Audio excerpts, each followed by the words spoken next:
Eu terei sido certamente o primeiro leitor, se calhar, deste texto. E olho para ele, é um texto sobre a pastoral de gestação, e eu olho para ele também como um processo de gestação, já que tive o gosto de poder ter acompanhado o Padre Tiago nesta trajetória. Recordo-me que quando fizemos o primeiro encontro, ainda sem uma delimitação, sem um interesse totalmente limitado quanto ao seu objeto de investigação, chegámos aqui a este encontro com algo que de facto estava a ser pensado e discutido em alguns contextos, sobretudo europeus, mas também norte-americanos, em particular no Quebec, e tentámos descobrir o que podia ser um lugar novo para pensar coisas de sempre. E isto faz, muitas vezes, a teologia. É um texto de teologia prática. O André Faucion, que é um autor que vocês vão encontrar aqui muitas vezes referido, tem uma expressão que me parece muito curiosa acerca do que seja a teologia prática. Ele diz que a teologia prática é uma teologia à flor da pele. Parece uma expressão estranha, falar da superfície em teologia. Aliás, a superfície tem má fama em teologia. Normalmente a teologia pensa-se muito mais a partir dos fundamentos. Portanto, a linguagem dos fundamentos é uma linguagem, mais cara a boa parte da teologia. Pensar esta superfície que é a pele é pensar, obviamente, a vida, porque a pele é a superfície de contacto, a zona onde se exprimem as emoções, é a nossa face visível, enfim, é falar, no fundo, do acontecimento cristão a partir daquilo que é o seu enraizamento na vida, na história das pessoas. E, portanto, de alguma maneira, penso que esta obra, sob esse ponto de vista, é exemplarmente uma obra de teologia prática. Enquanto, primeiro leitor desta obra, eu assumiria aqui uma tarefa que era de vos guiar para o interior deste texto, e como o texto ainda é um bocadinho longo, embora o trabalho do Padre Tiago foi ainda um pouco mais amplo do que isto, o que se publica aqui é apenas uma parte da trajetória de investigação.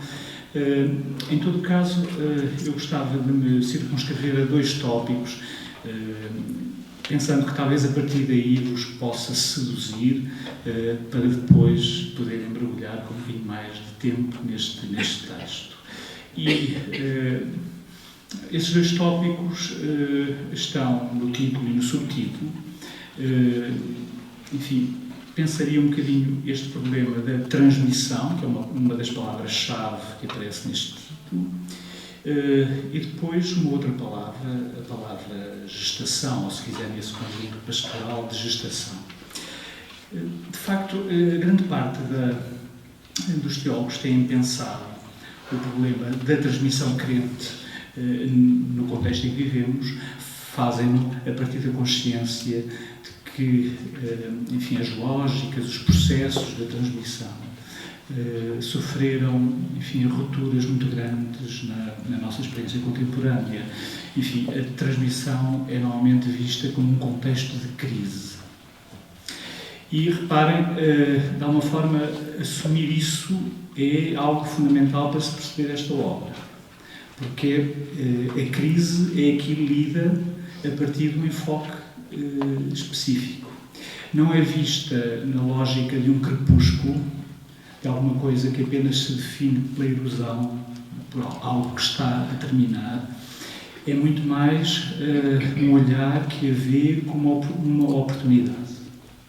Portanto, a linguagem, o olhar que este texto tem sobre esta experiência crítica que vivemos, é um olhar que a descobre como oportunidade para alguma coisa. Esta crise, o Padre Tiago socorre-se fundamentalmente de 2 autores, eu vou ter que falar de alguns nomes, porque, como verão, a obra, decorrendo de uma certa trajetória de investigação, obviamente, percorre a comunidade dos teólogos, procura encontrar enfim, esses teólogos interlocutores para os problemas que Batiat quer estudar e colocar, mas ele socorre-se de dois autores, um deles mais próximo da teologia do que outro, o catalão Luís Duque e a socióloga francesa a Danielle Hervé-Léger, como, enfim, interlocutores fundamentais para compreender esta situação de crise. O primeiro, este antropólogo e teólogo catalão, fala desta situação de crise a partir de uma certa ilusão de três grandes estruturas de acolhimento que nos definem como comunidade humana. Aquilo que ele designa através destes três conceitos, a co-descendência, a co-residência e a co-transcendência. Enfim, parecem palavras, enfim, ou conceitos demasiado elaborados, mas falam, no fundo, de coisas muito simples que nós podemos reconhecer muito facilmente. Quando ele fala da co-descendência, fala da nossa experiência humana constituída a partir da experiência familiar. Quando ele fala da co-residência, fala da nossa experiência humana a partir dessa condição política de vivermos juntos, de construirmos uma comunidade social. E quando fala de co-transcendência, fala da nossa experiência humana a partir do que é essa abertura à transcendência, à abertura a Deus nas suas diferentes nomeações. Ora, estes são três lugares fundamentais de acolhimento. Acolhimento porquê? Enfim, os sociobiólogos chamam a atenção para algumas características da nossa espécie. E uma das características é de parecer não estarmos tão unidos quanto outras espécies para imediatamente sermos capazes, quando nascemos, de enfrentar o meio adverso.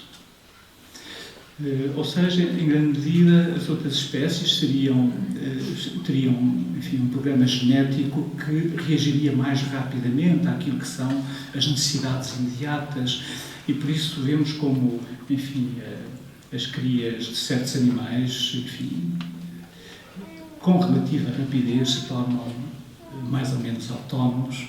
Enfim, nós demoramos, de facto, muito tempo a ficar autónomos.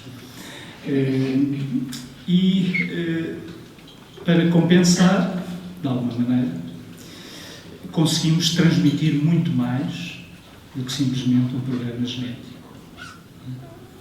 Só que, evidentemente, esse processo é longo e complexo.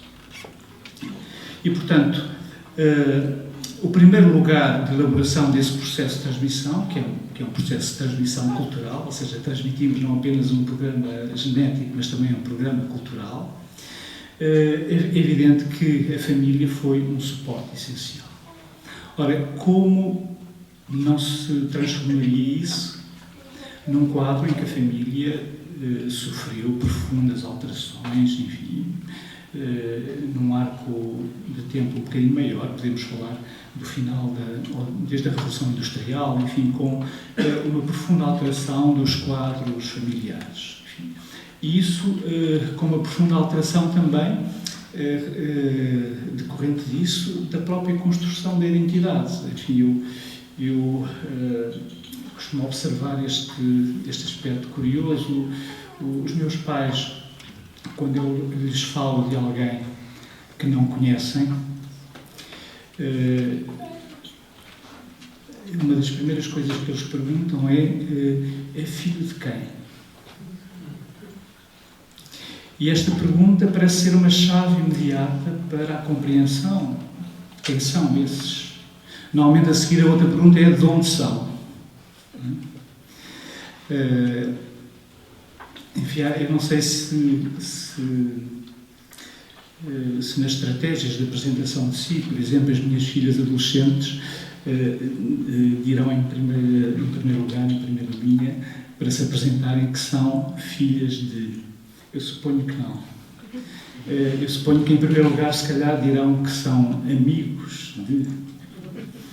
De facto, sob esse ponto de vista, encontramos em muitas destas estruturas, a família, a primeira delas, uma grande fragilização naquilo que eram os anteriores modelos de transmissão, que incluíam, de facto, também uma determinada identidade religiosa. A outra estrutura que ele chama a atenção, a tal co-residência, e que diz respeito a esta nossa dimensão, essencialmente social, evidentemente que dá conta de uma das maiores ilusões que nós conhecemos das nossas sociedades, que se manifesta, antes de mais, numa certa desfiliação de todas as formas de coletividade, não é? Eu diria que, sob esse ponto de vista, as igrejas até não são as instituições que sofreram mais. As instituições do político são instituições que sofreram uma crise muito maior. Vejam, por exemplo, naqueles inquéritos que são feitos em que se pergunta às pessoas alguma coisa para se inferir o grau de confiança que as pessoas têm nas instituições. As instituições como partidos políticos, sindicatos, aparecem com uma taxa de confiança muito baixa, nada comparável àquilo que, mesmo assim, representa para as pessoas, as igrejas ou outras instituições do género. Portanto, de facto, esta experiência de uma certa desfiliação daquilo que são as instâncias de enquadramento comunitário, sob o ponto de vista social, não deixa de afetar, obviamente, os processos, em termos gerais, os processos de transmissão. E, finalmente, o terceiro contexto de ilusão, aquilo que o Luís Duque chama de co-transcendência, diz respeito, obviamente, a uma certa perda do lugar social de Deus, ou não necessariamente da questão de Deus, mas do lugar atribuído a Deus.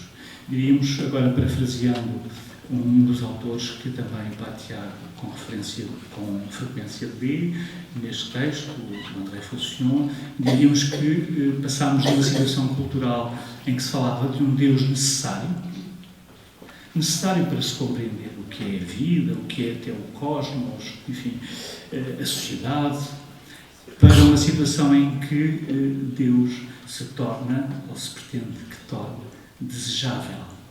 Esta passagem de um Deus necessário a um Deus desejável é, obviamente, uma operação cultural muito complexa.